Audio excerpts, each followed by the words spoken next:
చట్టంలోని లొసుగును చూసుకొని అతనికి పెద్ద గిఫ్ట్ 306(4)B అదేంటంటే యాంటిసిపేటరీ బెయిల్ వచ్చిన తర్వాత అప్రూవర్గా మార్చుకుంటే అతను జైల్లోకి ఒక్కరోజు కూడా పోవాల్సిన అవసరం లేదు. సో ఈ మాదిరిగా అప్రూవర్ చేస్తే ఒక్కరోజు కూడా జైలుకు పంపకుండా శాశ్వతంగా నిన్ను ముద్దాయి నుంచి సాక్షిగా చేస్తాము, ఒక్కరోజు కూడా జైలుకు పోవాల్సిన అవసరం లేదు, కావాల్సినంత డబ్బు ఇస్తామంటే ఇంకా ఎవరి పేర్లు చెప్పమంటే వాళ్ళు చెప్పరండి. ఒక్కసారి దీన్ని విఘ్నతతో మీరందరూ కూడా ఆలోచించమని నేను కోరుతా ఉన్నాను. సో ఈ మాదిరి ఇంకా అప్రూవర్లు చేయడం అనేది ఒక ఆనవాయితీ అయితే కనుక రేపొద్దున్న నుంచి ప్రతి కేసులో ఈ అప్రూవర్షిప్ అనేది సరిపోని వాళ్ళని టార్గెట్ చేయడానికి ఉపయోగించే ఒక అస్త్రంగా ఉపయోగపడుతుంది తప్ప ఈ అప్రూవర్షిప్ అనేది వాస్తవాలు బయటికి రావడానికి నిజంగా ఉపయోగపడే పరిస్థితి ఉండదు. సో ఇది అప్రూవర్షిప్కు సంబంధించింది. అప్రూవర్షిప్తో పాటు సిబిఐ సునీతక్క దస్తగిరి లాలూచి విషయంలో కొన్ని ఎగ్జాంపుల్స్ కూడా మీ అందరి దృష్టికి చెప్పాలనుకుంటున్నా. ముఖ్యంగా 20 జూలై 2020లో సిబిఐ ముందు సునీతక్క హాజరైనప్పుడు వాంగ్మూలం ఇచ్చినప్పుడు జూలై 2020 వాంగ్మూలం ఇచ్చినప్పుడు ఏం చెప్తుందంటే లెటర్ గురించి ఏం చెప్తుందంటే at this time my husband showed me a photo in his mobile. అంటే సునీతక్క భర్త రాజశేఖర్ ఫోన్లో ఫోటో చూపించాడంట. The said photo was purported letter written by my father and mentioning there in the name of Prasad driver as suspect killer. The said photograph was forwarded through Krishna Reddy to my husband. After this, I got afraid and suspicious as well that it may have been a fabricated letter in order to put the blame on Prasad and that he may be killed if the letter comes out. అని ఆ letter గురించి లెటర్ను చూసినా అని చెప్తుంది, letter ఉందని తెలుసని చెప్తుంది, letter బయటకు వస్తే ఏమేమో అవుతాయని చెప్పి కూడా ఇంత డీటెయిల్డ్ ఎక్స్ప్లెనేషన్ ఇస్తుంది. ఇంకా కింద చాలా ఉంది చదువుకుంటా పోతే. ఆ తరువాత వెంటనే బహుశా ఎవరో చెప్పినట్టున్నారు సిబిఐలోనే, ఎవరైనా లాయర్లు చెప్పినారేమో, ఈ రకంగా స్టేట్మెంట్ ఇస్తే నీకు నష్టమమ్మా అని చెప్పారేమో. ఇమ్మీడియట్గా నెల రోజులు తిరగకముందే, ఇది జూలై 2020 28 జూలై 2020, ఇది 27 ఆగస్ట్ 2020, కరెక్ట్గా నెల రోజుల వ్యవధిలో ఏమంటుంది, ఆ లెటర్ ఉన్న విషయమే నాకు తెలియదు, అంతా తూచ్, నాకు లెటర్ నేను చూడలే, లెటర్ గురించి నాకు తెలియదు, అంతా తూచ్, నేను లెటర్ను కేవలం రాహుల్ దేవ్ శర్మ పులివెందులకు రీచ్ అయినాక సాయంకాలం రాహుల్ దేవ్ శర్మ చూపిస్తేనే చూసినా తప్ప నాకు లెటర్ గురించి ఏమీ తెలియదని చెప్పి వెంటనే తప్పించుకుంటుంది. సిబిఐకి ఇచ్చిన వాంగ్మూలాలండి ఇవన్నీ కూడా. ఈజ్ దిస్ న్యాచురల్ జస్టిస్ అని నేను అడుగుతా ఉన్నా, సునీతక్కను అడుగుతా ఉన్నా, సిబిఐని కూడా అడుగుతా ఉన్నా. ఇది న్యాచురల్ జస్టిసా? సామాన్యుడికి ఇది సాధ్యమేనా? సిబిఐ దగ్గర ఒక వాంగ్మూలం ఇచ్చి నెల తిరగకుండానే నా వాంగ్మూలం అది కాదు, నేను అసలు చూడలే వినలే, దాని గురించి నాకు ఏమీ తెలియదంటే అటువంటి వాంగ్మూలం అసలు రికార్డు చేస్తారా? నెల తిరగకుండానే వాంగ్మూలం, మళ్ళీ రెండో వాంగ్మూలం నాకేం తెలియదంటే రికార్డ్ చేశారు. మీ అందరికీ కాపీస్ ఇస్తున్నా, ఇప్పుడు మీ అందరికి కూడా 10 కాపీస్ మీ అందరికి ఇస్తా ఉన్నా. అండ్ అంటే ఈ మాదిరి దస్తగిరి కూడా ఇంకో నెల తర్వాత పోయి నాకేం సంబంధం లేదు అంటే అంతా తూచి నేను చెప్పింది అంటే అయిపోతుందా? తూచి అవుతుందా ఇది? అంటే ఏ రకంగా ఒక విచారణ సంస్థ, ఒక సునీతక్క, ఒక దస్తగిరి లాలూచి పెడితే ఏ రకంగా ఉంటుందనే దానికి ఇదొక ఉదాహరణ. ఇంకోటండి, ఆ వీడియో ఓపెన్ చేసి అంతకుముందు 4 minutes. ఇంకోటి ఇన్సిడెంట్ జరిగిన వెంటనే, ఇది కూడా వీళ్ళ యొక్క ఒప్పందం చూపించే వీడియోనే. ఇది కూడా ఇన్సిడెంట్ జరిగిన వెంటనే ఒక 2 వారాలకు సునీతక్క ప్రెస్ మీట్ పెడుతుంది, 10 రోజుల్లోనే అనుకుంటా. ఆ ప్రెస్ మీట్లో చాలా స్పష్టంగా చెప్తుంది, what was my father doing, మీరే వినండి.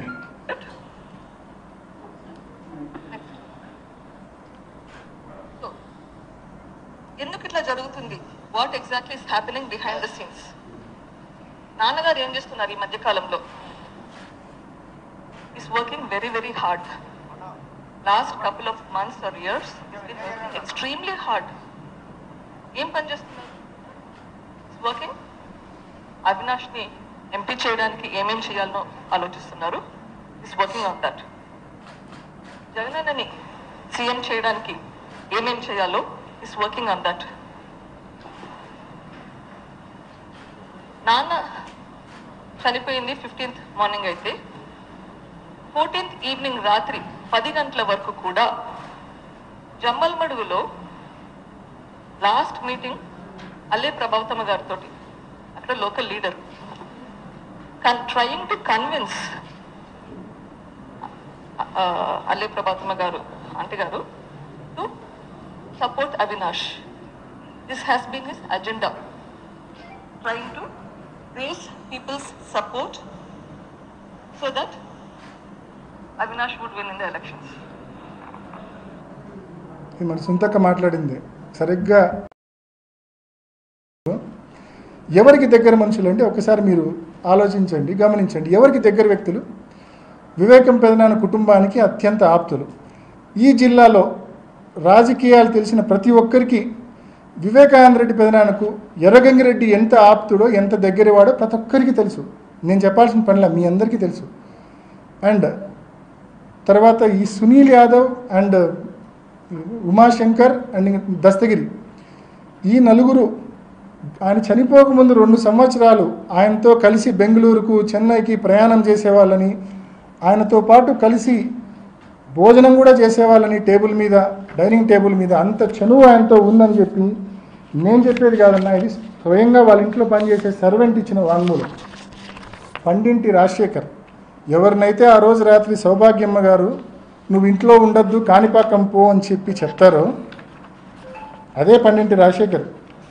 హూ శాంక్షన్డ్ యూ లీవ్ అంటే సౌభాగ్యమ్మ శాంక్షన్డ్ మీ లీవ్ అంటాడు. Did any person insist you to go and leave అంటే I was told 2 or 3 times to go to Kanipakyam by Saubhagyamma and Narreddy Rajshekar Reddy అని చెప్తాడు. And ఇతనే చెప్తాడు, ఇది వాంగ్మూలం అండి, నేను తయారు చేసింది కాదు, సిబిఐ వాళ్ళు చార్జ్ షీట్తో పాటు రికార్డ్ చేసిన వాంగ్మూలం ఇది. దీంట్లో స్పష్టంగా అతని వాంగ్మూలంలో పాపం కొన్ని ఎంత ఘోరంగా ఉంటాయంటే చెప్తాను.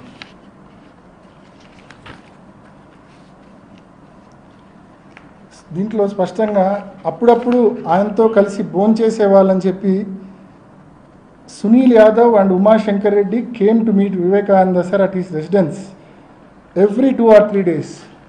On 2 occasions, I also saw Sunil Yadav and Umashankar Reddy and Gangireddy take breakfast with sir.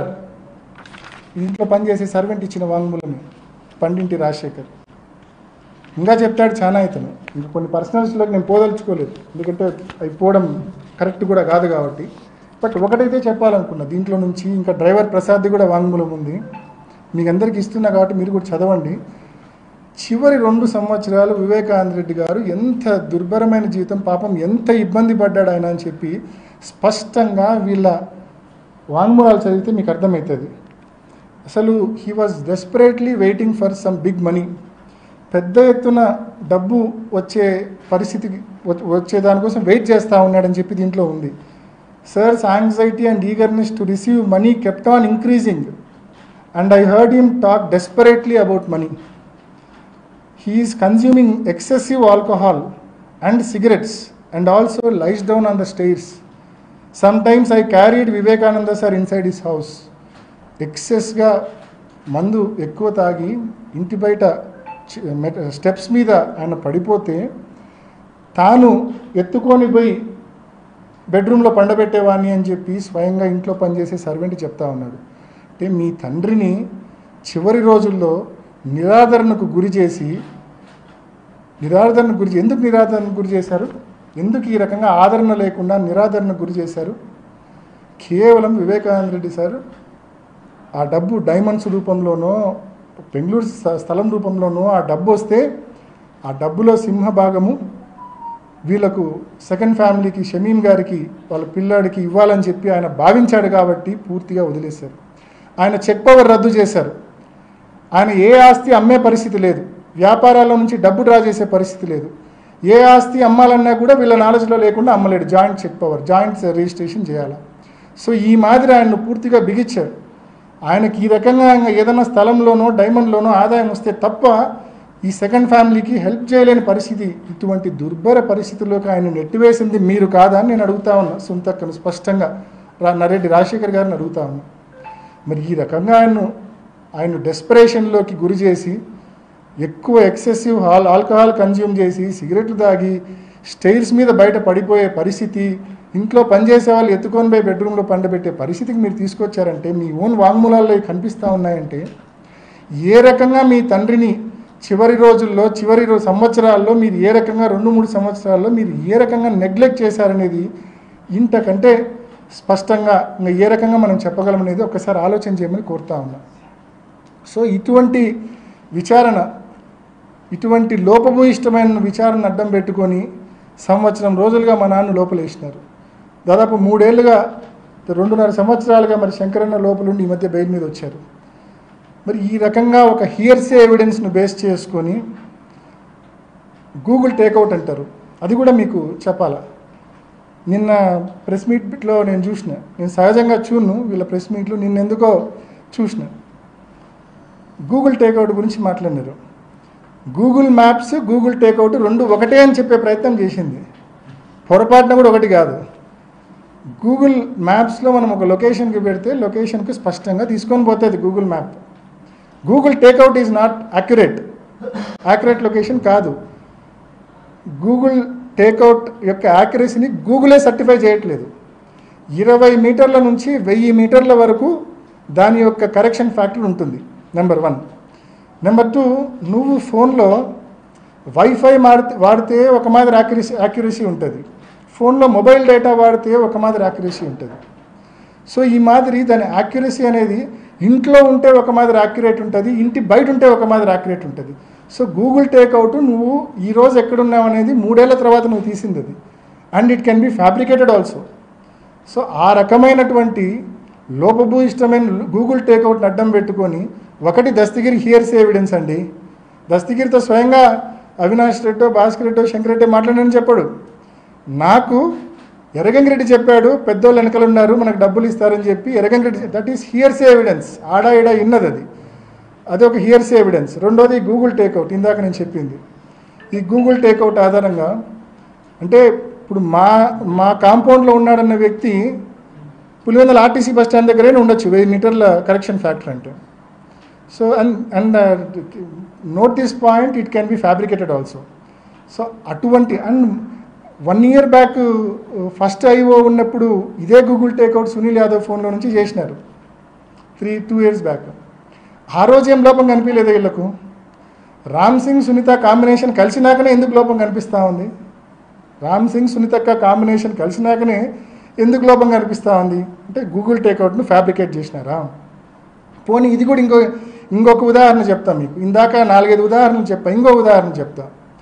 Google takeout గురించి వాళ్ళు కోర్టులో కౌంటర్ వేస్తారు, వాళ్ళు కోర్టులో అఫిడవిట్ వేశారు.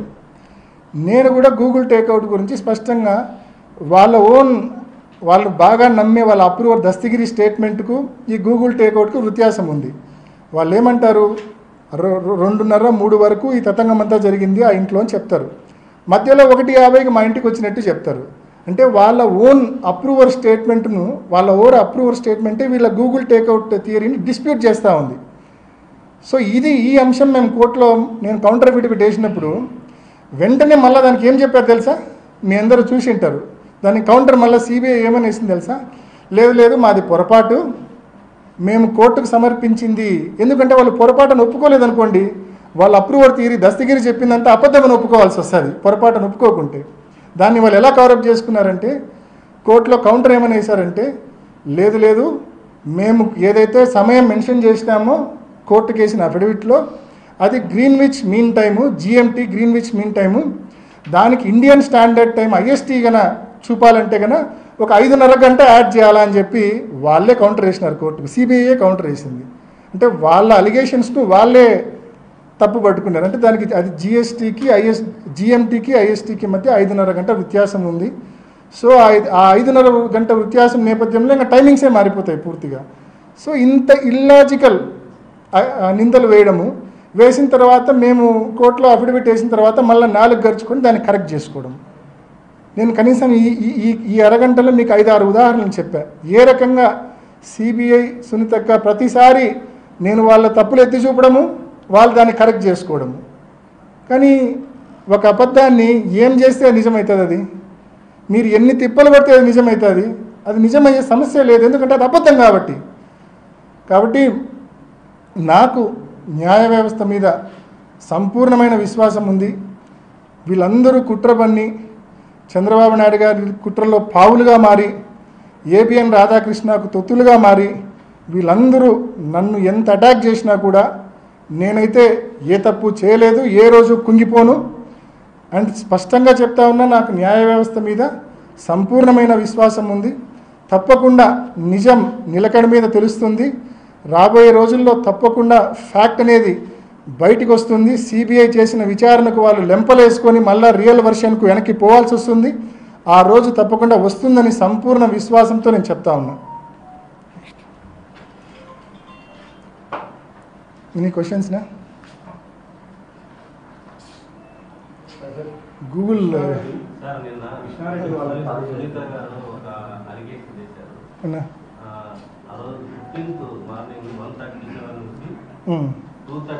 ఇది కదన్నా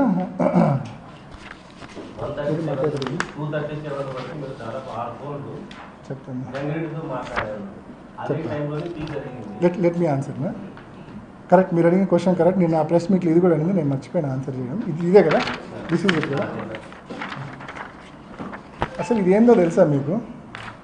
this is my WhatsApp activity and Erragangireddy's WhatsApp activity.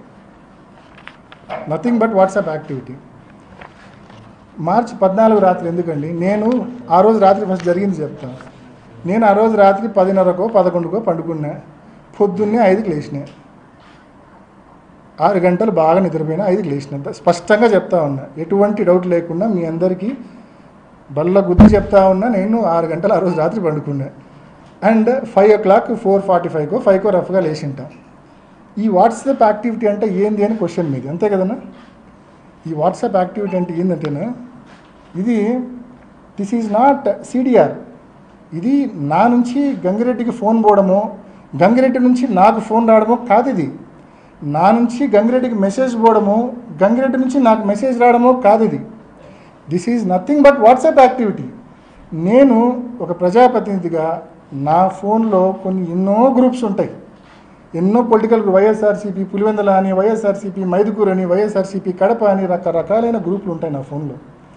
So ఆ గ్రూపులు ఉన్న నేపథ్యంలో సహజంగానే మనం రాత్రి ఫోన్ పక్కన పెట్టి పండుకుంటాం. మనం పండుకున్న టైంలో కూడా మన ఫోన్కు నెంబర్ ఆఫ్ మెసేజెస్ వస్తుంటాయి. మెసేజ్ వచ్చిన ప్రతిసారి వాట్సాప్ యాక్టివిటీ ఉన్నట్టు. సపోజ్ 1:37 8వ సెకండ్కు అవినాష్ రెడ్డి వాట్సాప్ యాక్టివ్గా ఉండిందంటే నేను మేల్కొని చదువుతానట్టు కాదు అర్థం. నేను నిద్ర మేల్కొని నైట్ డ్యూటీ చేసి చదువుతానట్టు కాదు అర్థం. దాని అర్థం ఆ టైంలో నా ఫోన్కి ఇన్కమింగ్ మెసేజ్ వచ్చిందని అర్థం. ఆల్ ఇన్కమింగ్ మెసేజెస్ వచ్చిన టైమింగ్స్ అంతే తప్ప ఆ టైంలో నేను మేల్కొని మెసేజ్లు చదువుతున్నానని పొరపాటున కూడా అర్థం కాదు. దీని మీద మీకు కొంచెం ఎక్స్ప్లెనేషన్ కూడా నేను ఇచ్చిన, ఒక నోట్ ఇస్తున్నా. అంటే this is nothing but WhatsApp activity. దీన్ని కూడా మసిపూసి దీన్ని ఏదో incoming call, out going call మాదిరి చిత్రీకరించే ప్రయత్నం జరిగింది. అంటే అవినాష్ రెడ్డి, ఎర్రగంగిరెడ్డి టైం స్టాంపులు మీరు తీసినారు కదా, వాట్సాప్ టైం స్టాంపులు. ఆ రోజు రాత్రి పులివెందుల్లో ఒక 50,000 మందికి మొబైల్ ఫోన్లు ఉన్నాయనుకుంటే, ఉదాహరణకు 50,000 మందికి మొబైల్ ఫోన్లు ఉన్నాయనుకుంటే పులివెందుల్లో కనీసము తక్కువలో తక్కువ ఒక 30,000 మందికి నైట్ టైం వాట్సాప్ యాక్టివిటీ ఇట్లా ఈ రకంగానే ఉండింటుంది. అంటే 30,000 మంది కుట్రదారులేనా? ఏంది అసలు? లాజిక్ ఉండాలి కదా.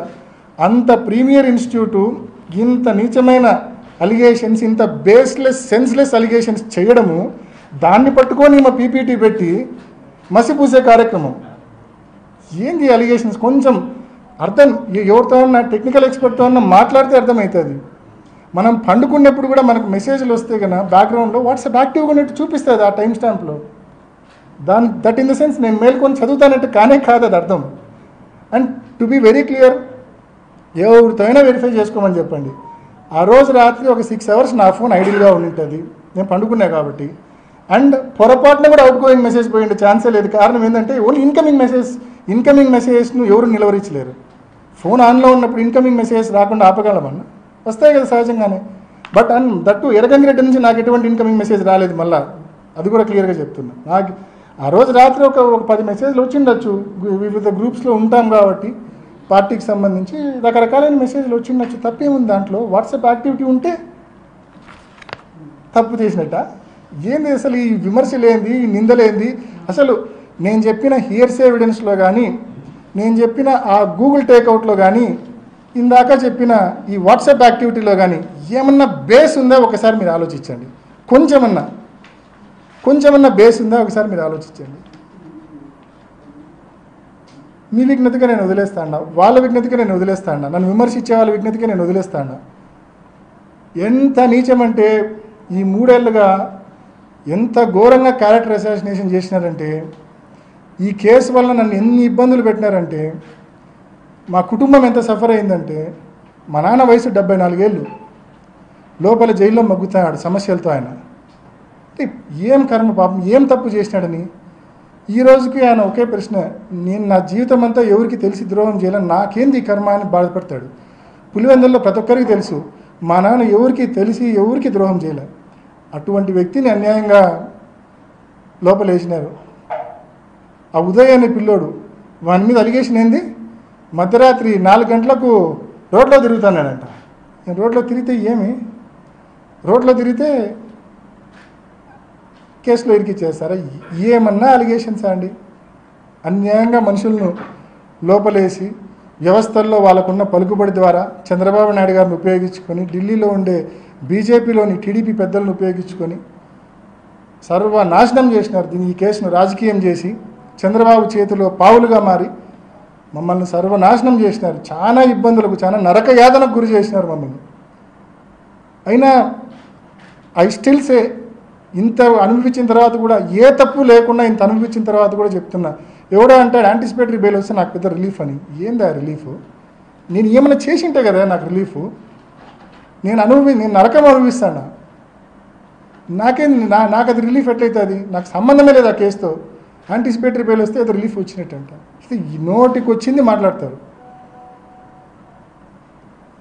సాక్ష్యాలు తారుమారయ్యాయనేది నిర్ధారిస్తుంది సిబిఐ. మీరు వెళ్ళే సమయానికి 9 మంది అక్కడ ఉన్నారని మీరు చెప్తున్నారు.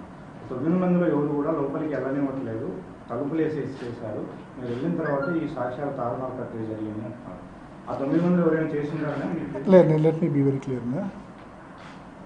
Very clear to answer. మనము 6:30కి పోయినాం. ఇందాక నేను చెప్పినట్టు 6:30కి పోయినాం. 7:10 వరకు వాళ్ళ సిబిఐ రికార్డు ప్రకారం కూడా 7:10 వరకు ఎర్రగంగిరెడ్డి, శంకరయ్య సిఐ వీళ్ళందరూ వచ్చే వరకు కూడా that scene of crime was intact. పోలీసులకు ఎవరు ఇన్ఫార్మ్ చేసింది? నేను. వాళ్ళు కాదు ఇన్ఫార్మ్ చేసింది. మర్డర్ అని తెలిసి, లెటర్ ఉందని తెలిసి, ఆయన డెత్ నోట్ ఉందని తెలిసి వాళ్ళు కాదు ఇన్ఫార్మ్ చేసింది. వాళ్ళ డ్యూటీ, వాళ్ళ రెస్పాన్సిబిలిటీ వాళ్ళు నిర్వర్తించలేదు. సునీతక్క, రాజశేఖర్ అండ్ శివప్రకాష్ వాళ్ళు ఇన్ఫార్మ్ చేయలేదు. 7:10కు గంగిరెడ్డి వచ్చిన తర్వాత ఈ తతంగం జరిగిందనేది సిబిఐ కేసులో కూడా ఉండేది. నా ప్రశ్న ఏంటంటే, అవినాష్ రెడ్డికి అటువంటి తప్పుడు ఉద్దేశాలు ఉంటే అవినాష్ రెడ్డి పోయింది 6:30కి. 7:10 వరకు ఏం చేస్తాడబ్బా అవినాష్ రెడ్డి అక్కడ? అంటే నేను పోయినప్పుడు it was very simple atmosphere. లోపల 5 మంది, లోపల బయట 4, 9 మంది. 7:10కి కొన్ని 100 మంది ఉన్నారు కదా. అసలు గంగిరెడ్డికి ఫోన్ చేసిందే శివప్రకాష్ రెడ్డి కదా. అసలు గంగిరెడ్డి రాకుంటే అది ఉండేదే కాదేమో, అసలు స్క్రీనింగే జరిగిండేది కాదేమో బహుశా. So simple.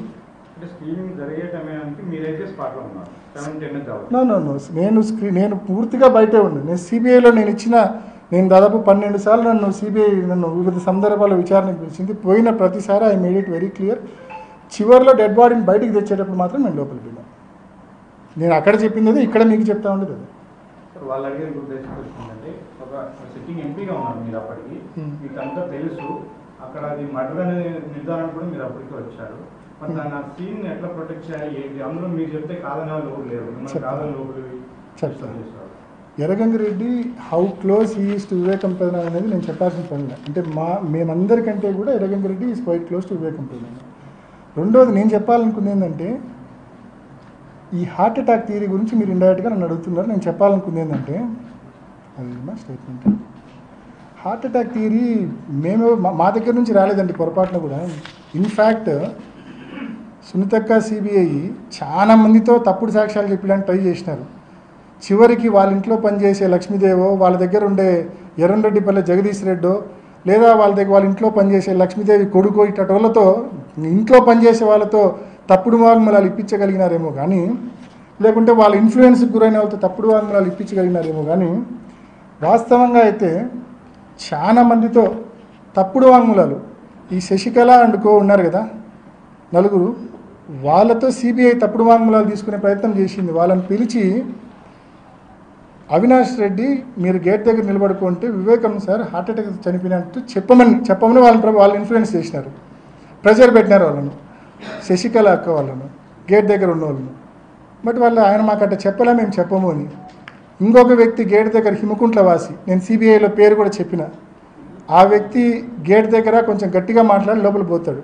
నేను ఆ వ్యక్తి పేరు కూడా సిబిఐలో చెప్పిన. ఆ వ్యక్తి ఇంటికి సునీతక్క, రాజశేఖర్ 2 సార్లు పోయినారు. అన్న నువ్వు మా నాన్నకు బాగా, హిమకుంట్ల గ్రామవాసి, అన్న నువ్వు మా నాన్నకు మంచి శిష్యుడివి, నువ్వు మా నాన్న ఈ రకంగా చనిపోయినాడు, నువ్వు సిబిఐ దగ్గర వాంగ్మూలం ఇవ్వాలన్నా అన్నారు. లేదమ్మా నేను ఉన్నట్టు చెప్పమంటే ఎక్కడైనా చెప్తామ్మా, మేము చెప్పినట్టు చెప్పాలా ఆయన మీద ప్రభావితం. ఏంది అంటే అవినాష్ నీకు గుండెపోటు అని చెప్పినాడని చెప్పాలన్నా నువ్వు అని. ఎందుకు ఇంత తాపత్రయం అవినాష్ మీద ఈ కేసు గుండెపోటుని తోయడానికి? మీకు కావచ్చు, చంద్రబాబు నాయుడు గారికి కావచ్చు, ఏమంత తాపత్రయము? నేను అడుగుతున్నా ఒకటి సింపుల్గా, ఇది ఇందాక మన ఢిల్లీలో కాన్స్టిట్యూషన్ క్లబ్లో మా అక్క ప్రెస్ మీట్ పెట్టి చెప్పింది. ఏదైనా ఒక కేసు అంట అది వాస్తవమే తను చెప్పింది. ఆ ఇన్సిడెంట్ జరిగిన 1-2 వారాల లోపల ఛేదిస్తేనే ఛేదించినట్టు, ఆలస్యమయ్యే కొద్దీ ఛేదించడం కష్టము అని చెప్పింది. కరెక్టా? మీరు కూడా విన్నారు కదన్నా. మరి అదే మా సునీతక్క, అదే నర్రెడ్డి రాజశేఖర రెడ్డి గారు చనిపోయిన రోజు మార్చి 15, 2019 సిట్కి స్టేట్మెంట్లు ఇచ్చారు. ఏమని ఇచ్చారు తెలుసా? మాకు కృష్ణారెడ్డి ఫోన్ చేసినప్పుడు మా నాన్నకు గాయాలు ఉన్నాయి, బాత్రూంలో పడి ఉన్నాడు అంటే మా నాన్నకు గతంలో కూడా హార్ట్ ప్రాబ్లం ఉన్నందున బహుశా హార్ట్ అటాక్ వచ్చి అందువలన కింద పడి తలకు ఏదైనా తగిలి గాయాలై ఉంటాయేమో అని ఊహించి కృష్ణారెడ్డిని ఆ విధంగా పోలీసులకు ఫిర్యాదు చేయమని చెప్పినాము. ఇది ఎవరండి? అవినాష్ రెడ్డి కాదు చెప్పింది, నర్రెడ్డి సునీత గారు, నర్రెడ్డి రాజశేఖర రెడ్డి గారు, వాళ్ళు సిట్కి ఇచ్చిన వాంగ్మూలం ఇది. So it was their theory అని చెప్తా ఉన్నా స్పష్టంగా. అండ్ యాడెడ్ టు దట్ దీనికి సబ్సిక్వెంట్గా కంటిన్యూయేషన్ ఇంకో ప్రూఫ్ చూపిస్తా. వీళ్ళందరూ కలిసే కదా రాజశేఖర రెడ్డి గారు, శివప్రకాష్ రెడ్డి గారు, సునీతమ్మ హైదరాబాద్ నుంచి అంతా కలిసే కదా బయలుదేరింది. ఇందాక నేను చదివి వినిపించింది సునీతక్కది, రాజశేఖర్ వాళ్ళ ఇద్దరు స్టేట్మెంట్లో ఉంది. హార్ట్ అటాక్, స్టంటు, కింద పడినాడు, తల గాయమైంది. ఇది Adinarayana Reddy SIT investigation attend అయినాక బయటకు వచ్చి ఇచ్చిన స్టేట్మెంటు. స్పష్టంగా చెప్తాడు శివప్రకాష్ రెడ్డి ఆయన కొడుకు వాళ్ళిద్దరు కూడా ఇట్లా గుండెపోటుతో చనిపోయినట్టు. మీరు ఏనండి. అధికారులు టీడీపీ ఎమ్మెల్సీ బీటెక్ రవి, మాజీ మంత్రి ఆదినారాయణ రెడ్డి, డ్రైవర్ దస్తగిరి ప్రకాశ్లను ప్రశ్నించారు. ఇద్దరు నుంచి వివరాలు సేకరించారు. వివేకానంద రెడ్డి మార్చి 15 నాడు ఉదయాన్నే నేను విజయవాడలో ఉన్నప్పుడు టీవీ వివేకానంద రెడ్డి గారు గుండెపోటు వలన చనిపోయినాడనే వార్త మేము విజయవాడలో ఉన్నప్పుడు జరిగినది. ఆ రోజు నేను నాతో పాటు శేఖర్ రెడ్డి అని మా కజిన్ ఒక ఆయన కాంట్రాక్టరు, శివప్రకాష్ రెడ్డి వివేకానంద రెడ్డి గారి యొక్క సొంత బావమరిది ఫోన్లో దొరికినప్పుడు నేను చెప్పిన మాట సారీ చెప్పినా, బాధాకరంగా ఎందుకు నా ఇట్లా జరిగిందంటే ఆయన ఎక్కువ సిగరెట్ తాగేవాడని, స్టంట్ వేసినారని, వామిటింగ్ వల్ల జరిగిందనే విషయం చెప్పిన తర్వాత వాళ్ళ కొడుకు కూడా నాతో మాట్లాడితే అదే విషయం చెప్పినాడు. ఈరోజు అన్ని విషయాలు ప్రస్తావనకు వచ్చినాయి. మీకు పరమేశ్వర రెడ్డి తెలుసా, రవీంద్రనాథ్ రెడ్డి బీటెక్ ఎలా పరిచయము, ఇంకా ఎలా జరిగిండొచ్చు అని వివిధ ప్రశ్నలు వేసినప్పుడు ఒకటే చెప్పిన, మీ అందరికీ మనసాక్షి తెలుసు, మనసాక్షి తెలుసు. విన్నారు కదా స్పష్టంగా.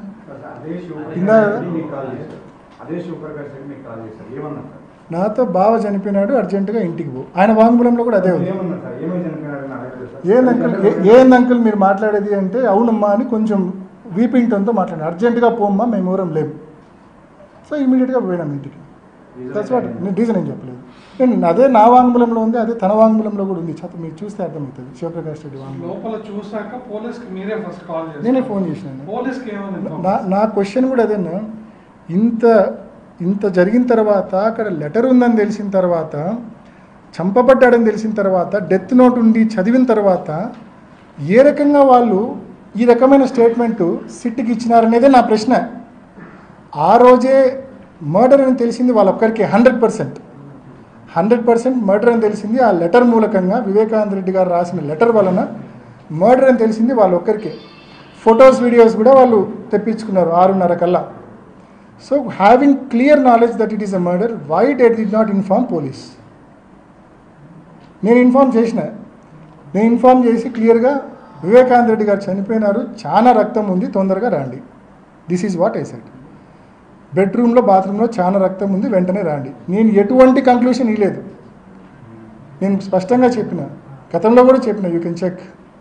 నా సునీతమ్మ మాట్లాడిన ప్రతిసారి కూడా 5 స్థాయిలో విచారణ జరపాలంటే తప్పనిసరిగా అవినాష్ బీజేపీలో పోతారని ఒక కామెంట్ ఎందుకు ఆ రాజకీయపరమైన అంశం? ఇది joke of the century. Avinash Reddy బీజేపీలో పోవడం జోక్ ఆఫ్ ద సెంచరీ. ఇంకొక 7 జన్మలు నాకు దేవుడు ఇచ్చినా కూడా అది జరగదు. ఎందుకు ఊరికి ఆమె కావచ్చు, ఆమె కొంతమంది కిరాయి మైకులను ఏర్పాటు చేసుకుంది. మా పులివెందుల్లో టీడీపీ ఆయన క్యాండిడేట్ ఏం పేరు, ఆయన పేరు రవి అనే అతన్ని, అదేవిధంగా దస్తగిరి అనే అతన్ని, వీళ్ళందరూ కిరాయి మైకులు. వీళ్ళతో ఏంటంటే చెప్పిస్తా అంటారు ప్రజలను కన్ఫ్యూజ్ చేయడానికి. So basically it is baseless. ఎందుకు అసలు అటువంటి అయోటా ఆఫ్ డౌట్ రావడమే ఆశ్చర్యంగా ఉంది. కొత్తగా ఇంకో పొలిటికల్ ఆస్పెక్ట్ ముందుకు తీసుకొచ్చారు.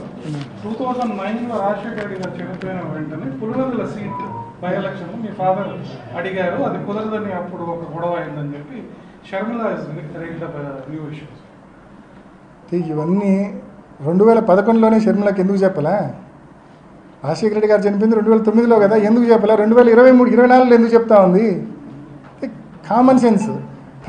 ప్రజల మైండ్స్ను పొల్యూట్ చేసే ప్రయత్నం చేస్తూ ఉంది. ప్రజల బుర్రలను ఖరాబ్ చేయడం, కన్ఫ్యూజ్ చేయడం, పొల్యూట్ చేసే ప్రయత్నం చేస్తూ ఉంది. మా నాన్న ఎప్పుడు నాకు తెలిసినంత వరకు రాజకీయాల్లో ఆయన ఒకే ఒకసారి పదవిలో ఉండింది. ఇంతకుముందు ఉప సర్పంచ్గా పులివెందులకు ఉన్నాడు. తర్వాత ఎన్టీఆర్ టైంలో అనుకుంటా వేముల ఏకగ్రీవం కావాలని చెప్పి రాజశేఖర రెడ్డి గారు స్వయంగా నాన్న నువ్వు ఉండు వేములకు జెడ్పీటీసీగా అంటే పులివెందులకు వేములకు అప్పుడు జెడ్పీటీసీగా ఉన్నాడు అంతే. ఇంకా ఎప్పుడు వేములకు. సో ఎప్పుడు పదవుల్లో ఆయన ఎప్పుడు లేడు. ఆయన ఎప్పుడు పెద్దగా కోరింది కూడా లేదు పదవులు కావాలని. అంటే వీళ్ళు చెప్పేది ఎప్పటి నుంచో ఫ్యామిలీకి డెకేడ్స్ నుంచి 2 ఫ్యామిలీలకు స్ప్లిట్ ఉందని చెప్తారు. అంటే మా నాన్న వివేకానంద రెడ్డి గారి గెలుపు కోసము అండ్ 2 సార్లు ఎమ్మెల్యే, ఎంపీ, ఎన్నోసార్లు వివేకానంద రెడ్డి గారి గెలుపు కోసం మా నాన్న కృషి చేసినాడు, కష్టపడినాడు. మా నాన్న కూడా పులివెందుల్లో ఒక 2-3 మండలాలు చూసుకుంటా అన్నాడు. సో ఈ సడన్గా ఈరోజు వచ్చి మా ఎన్నో డెకేడ్స్గా మాకు వాళ్ళకు మధ్య విభేదాలు ఉన్నాయని చెప్పడం అనేది హాస్యాస్పదంగా అనిపిస్తుంది. అంత విభేదాలు ఉంటే ఏంటికి కానీ నాకు ఫస్ట్ ఫోన్ చేసింది ఎందుకు చేసినారు? మీరే కదా చేసింది నాకు ఫస్ట్ ఫోన్. ఏంటికి చేసినట్టు? అంత విభేదాలు ఉన్న వ్యక్తికి చేయకూడదు కదా.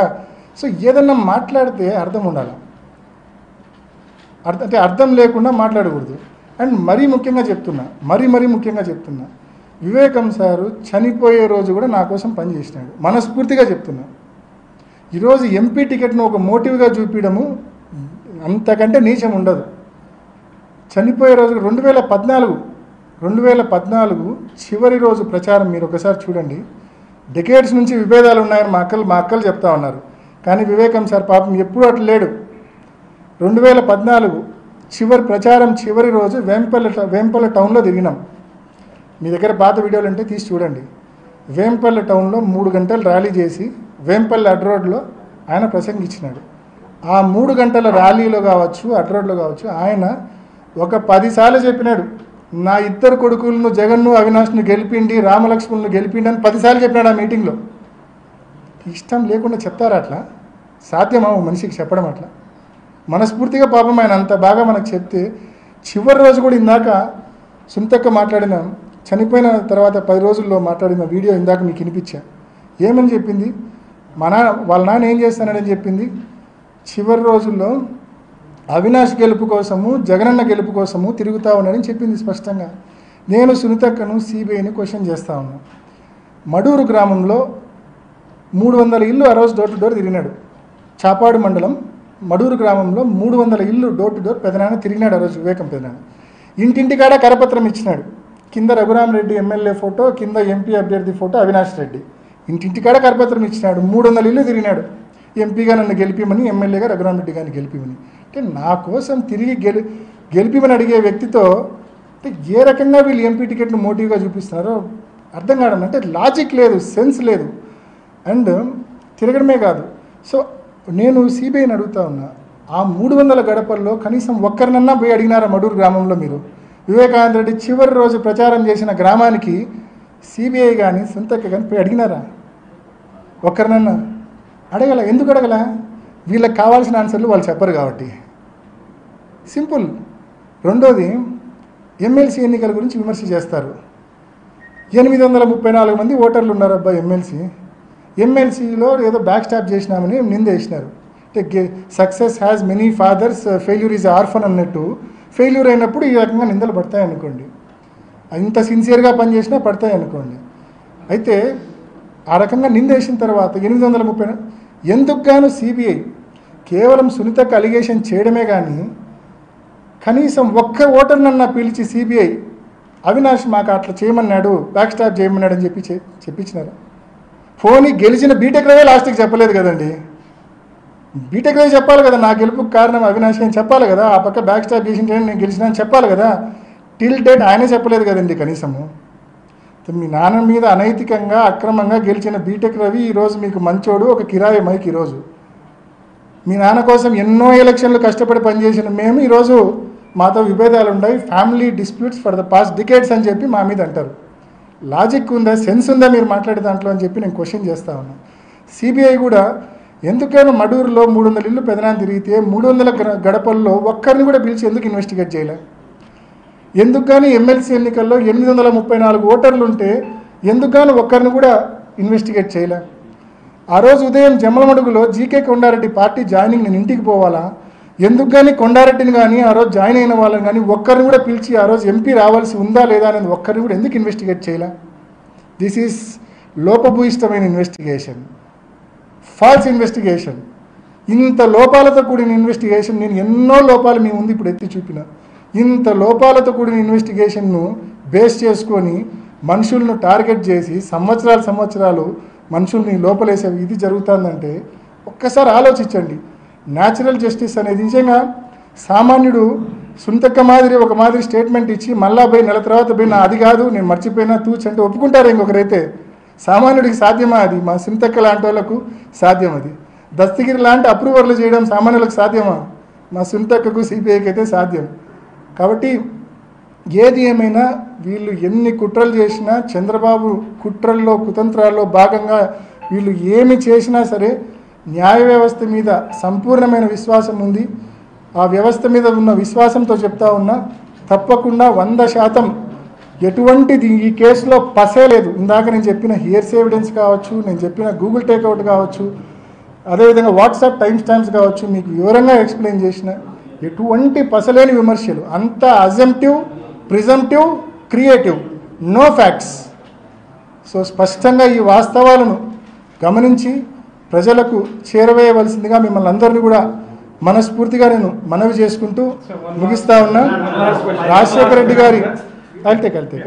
రెడ్డి గారి ఆశీస్సులు, వివేకానంద రెడ్డి గారి ఆశీస్సులు, వీళ్ళు అన్యాయంగా అక్రమంగా జైల్లో వేసిన మా తండ్రి ఆశీస్సులు, అందరి ఆశీస్సులు జగనన్నకు నాకు తప్పకుండా ఉంటాయని చెప్పి కూడా గట్టిగా నేను తెలియజేస్తాను. వివేకా మర్డర్ కేసు ఒక మేజర్ పోల్ ఇష్యూగా కడప పార్లమెంట్లో it has come up. And one side me sisters campaign చేస్తున్నారు మీకు ఓటు వేయొద్దని. ఒక 1 వీక్ క్యాంపెయిన్ తర్వాత మిమ్మల్ని మార్చబోతున్నారు అన్న ఒక ఆస్పెక్ట్ కూడా తెచ్చారు. So is it true? If it is not true, how is this Viveka case going to affect your poll prospects in your third attempt? ఒకటేనా పాపం ఆ విషయంలో మా షర్మిలకు అట్లా అనింది కాబట్టి మా షర్మిలకును సునీతకును తప్పబట్టాల్సిన పని లేదు. వాళ్లకు రాధాకృష్ణ గారు ఏ స్క్రిప్ట్ పంపిస్తే బహుశా అది చదివేసి ఉంటారు వాళ్ళు. సో వాళ్ళని అపార్థం చేసుకోవాల్సిన పని లేదు. ఆ కేసులో నా పాత్ర లేదనేది ఎంత వాస్తవమో ఎంపీ టికెట్ నన్ను మార్చరనేది కూడా అంతే వాస్తవం. ఓకే,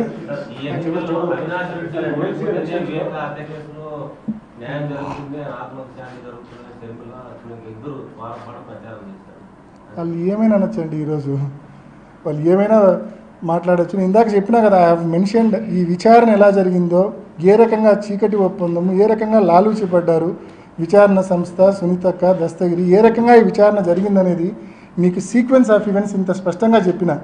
మీరు మనస్ఫూర్తిగా చెప్పండి అన్న, ఆయన ఆత్మకు, వివేకానంద రెడ్డి గారి ఆత్మకు శాంతి చేకూరాలంటే అవినాష్ రెడ్డి గెలిస్తేనే అది చేకూరుతుంది. అది మనస్ఫూర్తిగా చెప్పండి. ఎందుకంటే అంటే నువ్వు ఎవరితోనో, రాజశేఖర రెడ్డి గారి కూతురు, రాజశేఖర రెడ్డి గారి అడుగుజాడలు నడిస్తే కన్నా అందరం సంతోషిస్తాం, మీరు సంతోషిస్తా, నేను సంతోషిస్తా. కానీ రాజశేఖర రెడ్డి గారి కూతురు, వివేకానంద రెడ్డి గారి కూతురు, చంద్రబాబు నాయుడు, ఆదినారాయణ రెడ్డి లేకుంటే రాధాకృష్ణ అడుగుజాడల్లో నడిస్తే వాళ్ళని ప్రజలు ఎట్లా యాక్సెప్ట్ చేస్తారు, వాళ్ళని ఎట్లా యాక్సెప్ట్ చేస్తారు, వాళ్ళు మాట్లాడే మాటలు ఎలా యాక్సెప్ట్ చేస్తారు? సో బేసికల్లీ ఈరోజు షర్మిలక్క కావచ్చు, సునీతక్క కావచ్చు, they are walking in the footsteps of Chandrababu Naidu and Radhakrishna. సో వాళ్ళు మాట్లాడే మాటలను ప్రజలు అసలు పట్టించుకోవడం లేదు, ప్రజలు అసలు దాన్ని స్వీకరించడం లేదు. అసలు ఎంత ఆవేశంగా, ఎంత కోపంగా, నాకు ఆశ్చర్యం వేసేది, ఎందుకబ్బా నా మీద ఇంత ద్వేషము, ఇంత ఈర్ష్య, ఇంత ఓర్వలేనితనం నా మీద అని చెప్పి నాకే ఆశ్చర్యం వేసేది. నాకంటే బాగా వాళ్ళకి తెలుసు నా తప్పు లేదని వాళ్ళకి తెలుసు. కేవలం ఇవన్నీ ఇందాక నేను చెప్పినట్టు ప్రిజంప్టివ్, అజంప్టివ్, క్రియేటివ్ అంతా ఇయే తప్ప, అలిగేషన్సే తప్ప, దెర్ ఆర్ నో ఫ్యాక్ట్స్. ఇటువంటిది నన్ను ఇంత ఘోరంగా ద్వేషిస్తుంటారే, నేను ఏం తప్పు చేసినా వాళ్ళకు, నేను వాళ్ళకంటే 11 ఏళ్ళు 12 ఏళ్ళు వయసులో చిన్న, నేను ఏం పాపం చేసినా నన్ను ఎందుకు వాళ్ళు ఇంత ఘోరంగా ద్వేషిస్తుంటారో నాకైతే it's $1 million question to me.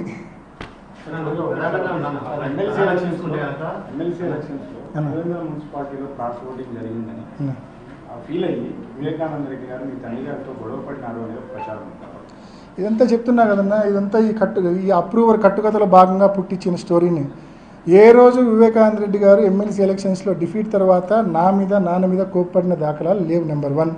Number 2, ఏదైతే మీరు పులివెందుల మున్సిపాలిటీలో, పులివెందుల నియోజకవర్గంలో తక్కువ వచ్చినాయి మీరు ఏదైతే అంటున్నారో, దట్ ఈస్ ఫాల్స్, బేస్లెస్. ఇప్పటిదాకా మీరు చెప్పిన వీళ్ళు చేసిన బేస్లెస్ అలిగేషన్స్లో ఇదొకటి. ఎమ్మెల్సీ ఎలక్షన్ల కౌంటింగ్ ఎట్ట జరుగుతుందన్నా? 2 పోలింగ్ బూత్లు ఉన్నాయి కదన్నా, కడప అండ్ జమ్మమడుగు, అంతే కదా? ఆ రోజు 2017లో కడప, జమ్మమడుగు 2 పోలింగ్ బూత్స్లో వేసిన ఓట్లన్నీ 834 ఓట్లు కలిపి కౌంటింగ్లో ఎంచుతారు. ఏ నియోజకవర్గంలో ఎన్ని ఓట్లు వచ్చినాయో భగవంతుడికి తప్ప మరెవరికి తెలియదు. This is a fact. ఏ నియోజకవర్గంలో ఎన్ని ఓట్లు అభ్యర్థికి వచ్చినాయో, ఎందుకంటే వచ్చిన 10 నియోజకవర్గాల ఓట్లు మిక్స్ చేసిన తర్వాతనే కౌంటింగ్ హాల్లోకి పోతే, కౌంటింగ్ హాల్లో ప్రతి ఓటు ఈ రకంగా తీసి ఎంచుతారు. సో ఏ కాన్స్టెన్సీలో ఎన్ని ఓట్లు వచ్చినాయి పలానా అభ్యర్థికి అనేది it is impossible to say. మరి కానీ వీళ్ళు అలిగేషన్ ఏముందన్న, ఏమైనా అనొచ్చు. అంటే 9 నియోజకవర్గాల్లో బాగా వచ్చినాయంట, 10 పులివెందులలో మాత్రం తక్కువ వచ్చినాయంటే ఎంత అన్యాయం. నన్నే కాదు, పులివెందుల ఓటర్లను కూడా మీరు అవమానపరుస్తున్నారు అట్లా మాట్లాడేట. తప్పు. నన్ను అవమానిస్తే పర్వాలే, పులివెందుల ఓటర్లను అవమానించాకండి. అట్లెవరు మీకు అట్లా చేయలే. మీరు చూసినారా ఎన్నిక? మీరందరూ స్పష్టంగా చూసినారన్నా ఎన్నిక ఎలా జరిగిందో. ప్రత్యేక విమానాలు కడప ఎయిర్పోర్ట్ నుంచి పాండిచేరికి ప్రత్యేక విమానాల్లో 4-5 ఎంపీటీసీలను, జెడ్పీటీసీలను కొని ఒక 9 కోసం విమానం పెట్టి ఒక్కొక్కరికి 20 లక్షలు 30 లక్షలు డబ్బు ఇచ్చి తరలిచ్చి, అక్కడ మళ్ళీ కోడ్ సిస్టమ్ పెట్టి కోడ్ సిస్టమ్ కూడా మీలో ఎంతమందికి తెలుసో తెలియదు కానీ కోడ్ సిస్టమ్ పనిచేసింది. నేను పోలింగ్ రోజు జేసీ గారిని కలిసి, అప్పుడున్న జేసీ శ్వేతా మేడం ఉన్నారు, ఆమెను కలిసి కోడ్ సిస్టమ్ ఈ రకంగా ఉంది మేడం, ఇట్లా బయటికి టాక్ వచ్చింది ఈరోజే, కోడ్ సిస్టమ్ కానీ అమలైతే ఓటర్ల యొక్క ఐడెంటిటీ ప్రొటెక్ట్ కాదు, ఓటరు ఏ పార్టీకి ఓటు వేసినాడనేది ఐడెంటిటీ కన్నా బయటకు వస్తే కన్నా అది వాళ్ళకి నష్టం కదా. ఓటర్ ఐడెంటిటీ ప్రొటెక్ట్ చేయడం ఎన్నికల కమిషన్ యొక్క బాధ్యత. సో నేను పోయి ఎక్స్ప్లెయిన్ చేసిన, ఆమె మీరు ఇంత చదువుకున్నారు, మీరు ఇట్లా మాట్లాడితే ఎట్లా ఎంపీ గారు, ఇది సీక్రెట్ ఓటింగ్ కదా, ఎలా బయటకు వస్తుందంటే ఆమెకు నేను వివరించిన. నీట్గా పెన్ను పేపర్ తీసుకొని నీట్గా క్రిస్టల్ క్లియర్గా ఆమెకు ఎక్స్ప్లెయిన్ చేసిన. నేను ఎమ్మెల్సీ ఎన్నికల్లో ఏ రకంగా ఈ కోడ్ సిస్టమ్ వలన మోసం జరిగే అవకాశం ఉందనేది ఎక్స్ప్లెయిన్ చేసిన. తర్వాత దీనికి రెమెడీ ఏంది అని అడిగినాం. అని ఆమె నన్ను అడిగింది. రెమెడీ ఏంటంటే కౌంటింగ్ హాల్లోకి పెన్ను పేపర్ అలో చేయొద్దని చెప్పినాను. నేను అదే రెమెడీ ఆమెకి ఇచ్చిన. ఆమె తర్వాత కలెక్టర్తో మాట్లాడింది, కానీ హ్యాండ్ బుక్లో ఆ రకంగా ఎక్కడ రూల్ లేదని చెప్పి she was not able to do anything. ఈ కోడ్కి సంబంధించి హ్యాండ్ బుక్లో ఎక్కడ ఎలక్షన్ ఇచ్చిన హ్యాండ్ బుక్ మాన్యువల్లో ఎక్కడ ఈ రకంగా లేదు కాబట్టి ఆమె ఏం చేయలేకపోయింది. బట్ అయితే కోడ్ ప్రవేశపెట్టినారు, ప్రత్యేక విమానాలు పెట్టినారు, ఒక్కొక్క ఓటరుకు 20-30 లక్షలు డబ్బులు ఇచ్చినారు. డబ్బులు ఇచ్చి కోడ్ కూడా ఇచ్చారు. ఈ కోడ్ కౌంటింగ్ రోజు మాకన్నా రిఫ్లెక్ట్ కాకపోతే నువ్వు డబ్బులు వెనక్కి కట్టాలా, నీ మీద కేసులు పెడతాం. ఇది చంద్రబాబు నాయుడు, ఆదినారాయణ రెడ్డి, రమేష్, రవి వీళ్ళందరూ కలిసి చేసిన ఎలక్షన్. ఈ ఎలక్షన్లో వివేకానంద రెడ్డి గారి మీద కుట్రపూరితంగా, మోసపూరితంగా, అన్యాయంగా, అక్రమంగా, ధనబలంతో గెలిచిన రవి ఈరోజు మంచోడు, ఆదినారాయణ రెడ్డి మంచోడు, మీకోసం పనిచేసిన మేమంతా చెడ్డోళ్ళు, బ్యాక్ స్టాబర్స్. ఎంత ఘోరం అండి! కేవలం ఈర్ష్య, ద్వేషం, ఓర్వలేనితనం తప్ప మరొకటి కానీ కాదు. ఆ కోడ్ సిస్టమ్ ద్వారానే వివేకానంద రెడ్డి తనకు ఓటు ఓటేయలేదు తెలుసుకున్నాడు. ఆ కోడ్ సిస్టమ్ ద్వారానే వివేకానంద రెడ్డి తనకు ఎవరు ఓటేయలేదో తెలుసుకున్నాడు. కోడ్ సిస్టమ్ ప్రవేశపెట్టింది వివేకానంద రెడ్డి గారు కాదు, టీడీపీ వాళ్ళు. ఎవరు పెట్టినా టీడీపీ వాళ్ళు కోడ్ సిస్టమ్ అసలు మా పార్టీలో ఎవరికి కోడ్ సిస్టమ్ అనేది ఎలా పనిచేస్తుంది కూడా అవగాహన లేదు. కేవలం పోలింగ్ రోజు ఇది బయటకు వచ్చింది, కొంతమంది ఓటర్స్ ద్వారా బయటకు వచ్చింది. ఈ రకంగా మమ్మల్ని సీక్వెన్స్ రాయమన్నారని చెప్పి రవి పేరు పక్కన 1 రాయమన్నారంట, మిగతా పేర్ల పక్కన వివిధ నెంబర్లు రాయమని చెప్పారంట. అది వాళ్ళ క్యాంపులో ఎక్కడైతే రాజమండ్రిలో, పాండిచేరిలో క్యాంపులో ఉన్నారో వాళ్ళకి ఇచ్చి 4-5 సార్లు మాక్ పోలింగ్ చేయించారంట. చేయించి ఆ సీక్వెన్స్ కన్నా కౌంటింగ్ రోజు కన్నా రాకపోతే దాదాపు 8-9 మంది క్యాండిడేట్లు ఉన్నారు నాకు గుర్తున్నంతవరకు. సో ఆ సీక్వెన్స్ అంటే నీకు ఆ రవి పేరు పక్కన మాత్రమే 1 ఉండాలా, మిగతా పేర్ల పక్కన ఆ సీక్వెన్స్ కన్నా వాళ్ళు ఒక ఆర్డర్ ఇచ్చింటారు కదా, 1 2 3 4 5 అనో, లేకుంటే 5 4 2 2 1 అనో, డిఫరెంట్ పర్మిటేషన్స్ ఇచ్చింటారు. అది కన్నా రిసింపుల్ కాకపోతే ఆ కోడ్ ఎవరికైతే అసైన్ చేసి ఉంటాడో ఆ ఓటర్ను వేధిస్తాం, డబ్బులు వెనక్కి రాబడతాం అనేది వీళ్ళు చేసిన ఎలక్షన్. ఈ ఎలక్షన్ కారణంగా వివేకానంద రెడ్డి గారు ఓడిపోయినారు తప్ప ఈ రకంగా ధనబలంతో కోడ్ వలన, లేకుంటే వీళ్ళు అంటే మీరు కన్నా మా కోట వేయకపోతే తప్పుడు కేసులు పెడతామను ఈ రకంగా కాకపోతే ఎవరు బ్యాక్ స్టాప్ చేసింది కాదు. అది స్పష్టంగా అంటే చెప్పా కదా ఇందాక, success has many fathers and failure is a orphan. ఎవడో మీద నింద చేయాలా, అవినాష్ కన్వీనియంట్గా ఉన్నాడు, వాడి మీద వేసేసినారు. Thank you.